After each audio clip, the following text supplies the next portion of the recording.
topple the socialist government in Cuba and to try to take over the island. Why is this happening? Why is Iran today the main target of American imperialism? For that, we have to understand that West Asia, which is called Middle East by the Western powers, this West Asia has been of strategic and vital importance because of its vast oil reserves. And from the 1950s, after the Second World War, America has sought to establish its dominance over the West Asian region. ఈ నేపథ్యంలోనే మనం ఈరోజు జరుగుతున్నటువంటి పరిణామాలను పరిశీలించాలి. ముఖ్యంగా ఈరోజు సామ్రాజ్యవాదం తాను ఎదుర్కొంటున్నటువంటి ఈ సవాళ్ల నుంచి తిరిగి తాను సైనిక ఆధిపత్యం ద్వారా ప్రపంచం మీద తన ఆధిపత్యాన్ని కొనసాగించాలని ప్రయత్నిస్తుంది. అందుకని అనేక దేశాల మీద బరి తెగించి ఈరోజు దాడులకు నేరుగా సైనిక జోక్యానికి అది సిద్ధపడుతుంది. ఈ కాలంలో మనం గమనించిన అనేక అంశాల్లో ముఖ్యమైనది మనందరూ చూసింది, గత వెనుజులా అధ్యక్షుడి భార్యను కిడ్నాప్ చేసి ఈరోజు అమెరికాలో నిర్బంధించినారు. అదేవిధంగా ఇరాన్ మీద గతంలో 12 రోజుల పాటు ఇజ్రాయెల్ దాడి చేసింది. ఈ రోజు ఇజ్రాయెల్ అమెరికా కలిసి ఈ దేశం మీద దాడికి సిద్ధపడుతున్నాయి.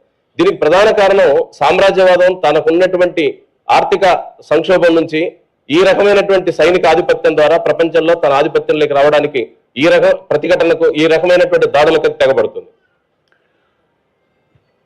We cannot go into the whole history of this region for the past 7 or 8 decades. But what has to be noted is that at the turn of the 21st century, in the beginning of the 21st century, there were 4 major countries or states in this region: Iraq, Iran, Libya, and Syria. These are the 4 state countries, 3 of them Arab countries and the other Iran, which is a Muslim country but a Shia dominated country. These are the 4 states which have been opposed to the American hegemony in that region, which have been opposed to Israel and its Zionist expansionist agenda. And in this 21st century, we have seen how America invaded Iraq in 2003 and occupied it to topple or remove Saddam Hussein from power. They said they're going to bring democracy into Iraq, and today we see Iraq is still a destroyed state, a failed state. And still there are armed groups, militia groups running parts of the country. Then they targeted Libya, and Libya was also destroyed with the assassination or removal of Gaddafi. Even today Libya is in the throes of a civil war. Then they targeted Syria, and there was a prolonged civil war in Syria for more than 7-8 years, and finally they have got rid of the Bashar Assad government. So only Iran remains now, the only country, the major country in this region which is opposed to American hegemony and Israeli expansionism. ఈరోజు Iran మీద జరుగుతున్న దాడి ఒక కీలకమైనటువంటి ప్రాంతంగా మనం గుర్తించాలి. ముఖ్యంగా అది మధ్యాసియాలో ఉన్నటువంటి ప్రాంతం సైనిక పరంగాను వ్యూహాత్మకంగా ఉంది. అదేవిధంగా అమెరికన్ సామ్రాజ్యవాదాన్ని అది తీవ్రంగా ప్రతిఘటిస్తూ వస్తుంది. ఈ అమెరికన్ సామ్రాజ్యవాదాన్ని ప్రతిఘటిస్తున్నటువంటి 4 దేశాలను లక్ష్యంగా పెట్టుకొని అమెరికా దాడులకు పాల్పడింది. గత కొన్ని సంవత్సరాలుగా మనం చూస్తున్నాం. ముఖ్యంగా ఇరాన్, ఇరాక్, లిబియా, సిరియా ఈ 4 దేశాలు అమెరికా సామ్రాజ్యవాదానికి లొంగకుండా తమ పద్ధతుల్లో అవి ప్రతిఘటిస్తూ వచ్చాయి. ఆ దేశాల మీద అనేక రూపాల్లో దాడి జరిగింది. 2003లో ఇరాక్ లో సద్దాం హుస్సేన్ కు వ్యతిరేకంగా అక్కడ సద్దాం హుస్సేన్ హత్య చేసి ఆ ప్రభుత్వాన్ని ప్రజాస్వామ్య ప్రభుత్వంగా నిర్మిస్తామని చెప్పి ఏదైతే అమెరికా జోక్యం చేసుకుందో ఇప్పుడు అక్కడ ఏ రకంగా అంతర్గత తగాదాలు, దాంతో పాటు సైనిక ప్రభుత్వాలు, ప్రజాస్వామ్య పద్ధతుల్లో ఉన్న ప్రభుత్వం పూర్తిగా కూలిపోయిన పరిస్థితి. ఈరోజు ఇరాక్ లో ఉన్న సంక్షోభం మనకు తెలుసు. ఆ తర్వాత లిబియా, లిబియాలో గడాఫీ నాయకత్వంలో ఉండేటువంటి ప్రభుత్వాన్ని కూల్చేసింది, ఆయన హత్య చేసింది. ఆ తర్వాత ఇప్పుడు ఆ దేశంలో తీవ్రమైనటువంటి అంతర్గత దేశ భద్రత సంబంధించిన విషయాల్లో కానీ ఆ దేశానికి సంబంధించిన అనేక విషయాల్లో అది ఆర్థిక సంక్షోభంలో కూరుకుపోతుంది, రాజకీయ సంక్షోభంలో ఉంది. ఆ తర్వాత లిబియా, సిరియాలో ఇప్పుడు తీవ్రమైన దేశంలో ఉన్నటువంటి అత్యవసర ఆ దేశ ప్రజల మధ్య వరుసగా కొనసాగుతున్నటువంటి తీవ్రవాద సంఘటనలు, అక్కడ అనేక రకాల ప్రభుత్వాలు ప్రజలకు సంబంధించిన ప్రభుత్వ చర్యలు కానీ లేనటువంటి పరిస్థితి చూస్తున్నాం. ఇప్పుడు మిగిలిన ఒకే ఒక దేశం ఇరాన్. అందుకనే ఇరాన్ మీద ఈ రోజు నేరుగా American సామ్రాజ్యవాదం తెగబడింది. In all the three other countries where America and its allies intervened, the outcome of those military aggressions or interventions was not what they intended. All of them were failures.